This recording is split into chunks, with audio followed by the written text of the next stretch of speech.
center of this throne area, God. And then he sees, in addition to that, this lamb that looks to be slain and is there again. Surrounding this entire area is a multitude of entities, of people, sinless people, as far as the eye can see. An angel asked John, "Do you know who these are?" John says, "I do not." "Do you?" He says, "I do, and I will tell you." Here's what he says. "These are the ones who have gone through the great suffering. They have washed their robes in the blood of the Lamb and have made them white. And so they stand before the throne of God." And I continue down. That was about verse 14. I'm going to verse 17. "The Lamb in the center of the throne will be their shepherd. He will lead them to streams of life-giving water, and God will wipe all tears from their eyes." What's it worth? It's worth an eternity with God.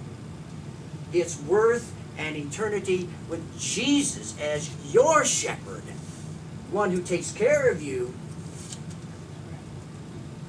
Now, it's worth it, but it still doesn't answer the question, why do good people suffer?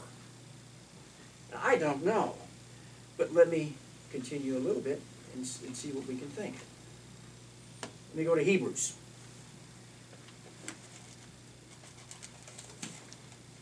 This is Hebrews 12.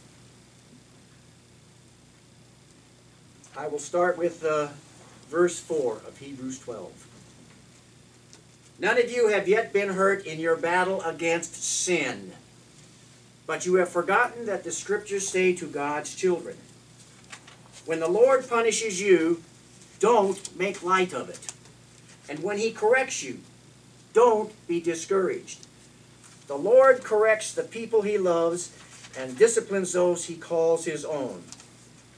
Be patient when you are being corrected.'" This is how God treats His children. Don't all parents correct their children?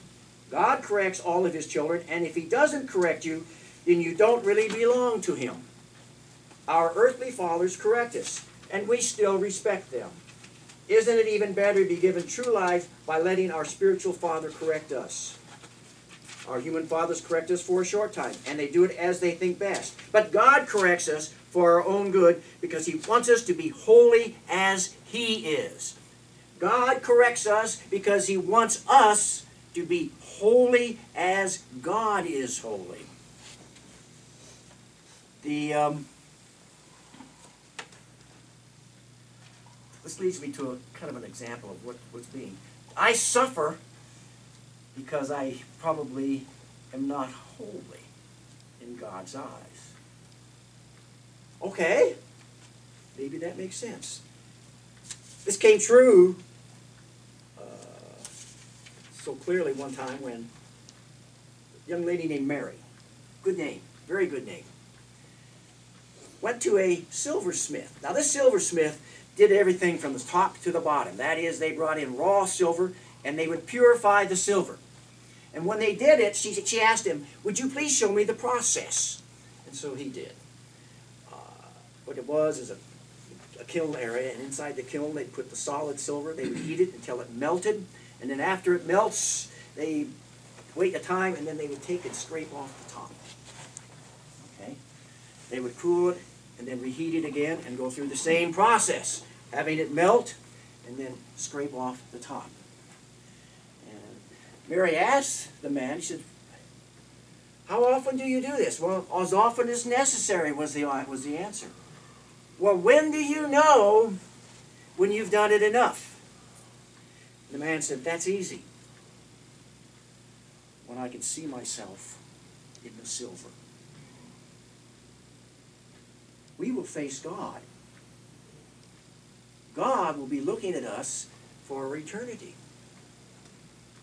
What God is looking for is seeing God in you. Now, does it take hardship to harden you to that faith, to deepen that faith, so that there is nothing that can sway you so that you can take your faith and be a light for others and help them to deepen their faith? Sometimes we don't learn unless there's difficulty. And to God, that baby dies, it's still in God's hands. But maybe there was something for those two to learn, that only with God is everything answerable.